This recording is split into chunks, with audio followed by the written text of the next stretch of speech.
महाराष्ट्राच्या बजेटमध्ये आपण बघितलं की एक लाडकी बहीण आणि लाडका भाऊ योजना राबवली गेली आहे आणि ती कशासाठी तर केवळ फक्त आणि फक्त या भाजपला मतदान व्हावं यासाठी राबवली गेली। तसंच प्रकार आपण आजच्या युनियन बजेटमध्ये बघितला की मोदींचे जे आताचे नवीन झालेले दोन भाऊ आहेत त्यांच्यासाठी ही एक फार मोठी स्कीम आजच्या युनियन बजेटमध्ये राबवली गेली की 15,000 कोटी याचं स्पेशल अलोकेशन आंध्र प्रदेशसाठी दिलं गेलं।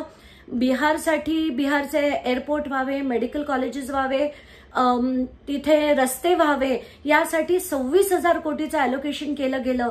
म्हणजे विकास हा फक्त आंध्र प्रदेश आणि बिहारचाच व्हावा का, बाकीच्या राज्यांचं काय? म्हणजे तुम्ही जे सबका साथ सबका विकास वगैरे म्हणता हे बिलकुल घंटा आहे, कोणाला काही पडलेली नाहीये।